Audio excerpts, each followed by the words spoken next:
Bas, kawuono en tarik 20. En dwe mar 9, gana 2021. Odiochieng' manyoro ne wantiere e bade ma Nyamasaria, CCA Johera. Iluongo ni St.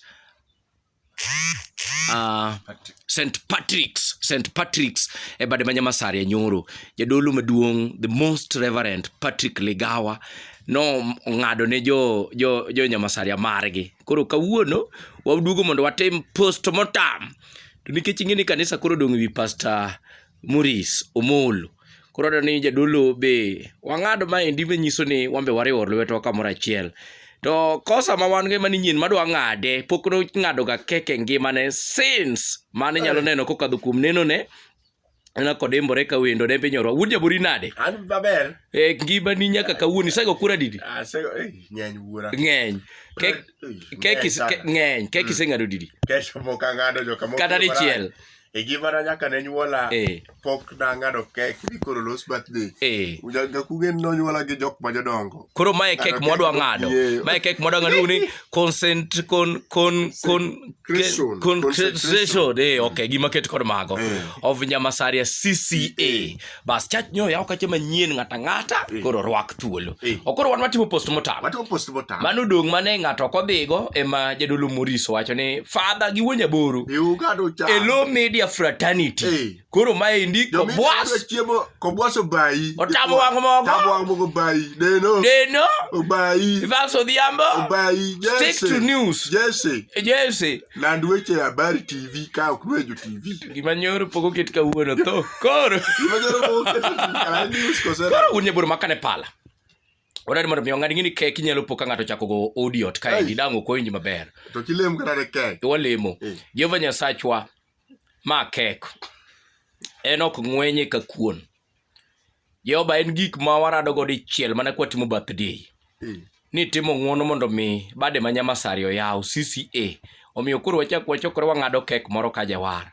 Appetite to chalo gima nigo. Imbi chake medo appetite. Jehova Nyasachwa olose gi nyingwa wachame te. Lor gi appetite mudhuro jawar nying Yesu. Amina. En gi soda okalamo lakini en kek gi soda. Wuod jaboro makane pala. Amako wuod mama. Koro ing'ado mos ka ng'ama pok ong'ado keke ngimane. Kata iyo ni keki siyo ugali. Wuod jaboro ini keki siyo ugali. Kata keki haya. Kata keki haya. For the first time in history. For the first time in history, wuod jaboro peso tas. Ng'ado kek. Bar kanisa. Ok no kwalo. So help me God. To kata ni mare ni timo ni birthday. De onge CCA. Do mana gi mingo ne cha. Chur soda no mus. Ini soda abro tiyo gi eni. Maendi en Sprite. Maendi en ginene. Fanta. Maendi en Fanta kuro ma orange. Maendi en Fanta ma bade black red. Kare soda ting'e maber. Tining'e gik moko adi bwana. Soda tiyogo maber. Soda tiyogo bang' gine. Iseng'ado? Aseng'ade. Koro agole. Koro inyalo lware mos. Wuod jaboro gine ti kek mos. Kek ing'ado mos. Olapi no dhi ketho nwa gini. Ang'o michwado dhogi ka dho ndemra to pok ing'ado kek. Pok igine ni. Seche sija mos. Bedo da mos. Kek nigi gorofa ka. Bedo ng'ama ore. Bedo mos. Nyalo da kek mos. Ya kara ng'ado kek biti kamera ka. Inyiero koda kosi nyiero gi kek? Anyiero kod kek. Mana ng'aga kek mos. Ng'ada kek mos. Makama kek mos wuod jaboro. Ok ni mi ng'ado ni idhigo. Ibeno duog na weni. Mano wadhi pogo. Watimo go ranyisi koka modong' ni. Akaw tatero ni Mama Liki. Aonge dhako. Aonge joga. Mama Liki. Mondo gini nyaka. Bena ni bade Nyamasaria. Adhi represent. Mama Liki bagi joma chuo semecha. Koro kwenta be kiko chopne. Ma mwalimu Jackie. No wenwa kae ni wanyalo ng'ado. Koro wuod jaboro chake senje. Chaka senje. Bed ng'ama style up bwana. Ng'ad kek maber. Ng'ad kek maber joka mama kek emwa ng'ado. Ok wakwalo gir ng'ato. Wan thuolo. Kata momo wacho ni bang' tich matek. Unu chiemo. To ng'ama ok otiyo matek. Atotiyo chabang'o. Otiang'o. Unu chiemo gi luya. Wuod jaboro pok itiyo ng'ado kek. Kek asesinyo ka. Okay. Koro spoon ka in godo machiegni kanyo. To koro wadang'e ane ni to idwa chame e yo maket nade. Watin joka maon ma ji adek. Watin. Omolo Pastor Maurice. Odogo bai. Fada ka fada to gi felo. Fada ka fada kwero kek joka ma. Oka kwero. Jesse to nonegi ka. Evans nonegi ka. Kobwas nonegi ka. Chamegi ka. Deno hapa. Tamwang mogo timamba. Timamba. Katel sema sani koro chiemo. Unyaboro makane kek gi nene. Mano kijiko so bana ngumiti kono. Mano fok. Yes. Chwane moro maduong'. Maduong'? Yada ni mondi mina jadolo achiel. Jadolo mae moromo kodi wuod mama. Jadolo mane moromo kodi? Moromo kodi. Jadolo. Jadolo.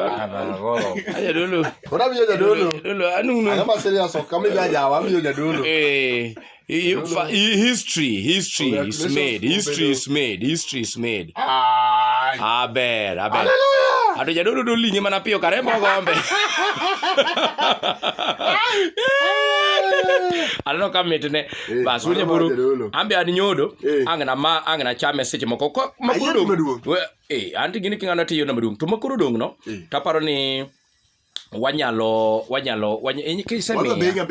kisemia to imba mi jadolo adwanu mi jadolo mi wuod nyaburu nikech pok ni ngado kek nyaka ne temi ngame dhogi moro maber marito wato jadolo yene matin nyini kiketo ne maduong' tinyapoka uluonge joge gi family poko ngokno ke jogo nyinguon bas unya buru gino sawa kodi gino sawa bas an mana nyodo jokama mane ne fuole an mana nyodo ami moro maduong' so matin seche mimi ano to nyaka yue kama dhi kade iwinja strobo kadwa dhi deka strobe dhi deka madha gol so oko an ikori barade ya jokama an more than ready wood ma kopo ni podin mabor to wacha ka chwana idhi kapo kichamo kek cham kek bodi koro biju kapor ngenge duonda dhi tamo kek biro wa yue soda ngeny kaendi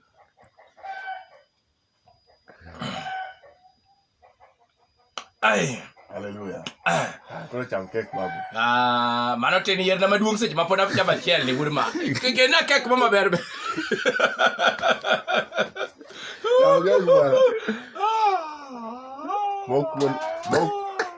Mano kuon nyamula makanjira chame mus to onge remo ibange maka kuon bel makanjira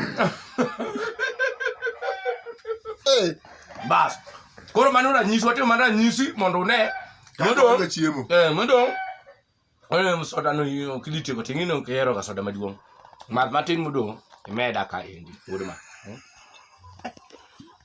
wuod maber anyasi ni e wang'e kabisa ang'o mane ifwenyo nyoro wuod jaboro odiochieng' manyoro e bade ma Nyamasaria odiochieng' manyoro ne en odiochieng' maduong' ahinya ne en nyasi maduong' kabisa makoro waketo godo Pastor Maurice Omolo Jabondo kaka jatich Nyasaye makoro dhi ritonwa St. Patrick's Nyamasaria kendo machakoro kanisa wa joka mokeyo marach sasa mimanya tiyudo ko kaonge ofis aonge fil abudhe kanisa nikech en nyasi wa jadolo beno jana wadwa mosiepwa ne en nyasi maduong' ahinya kendo jo CCA Kenya mangima yie kodu ung'e loso nyasi kotelnegi the most reverend Dr. Patrick Legawa ne lich ahinya kendo Patrick Legawa nopuonjo ji gik mang'eny nowuoyo gik mang'eny kabisa omiyo jokama wan wamor an gima nafwenyo ni kanisa noseyaw maduong' koro ji odhi olem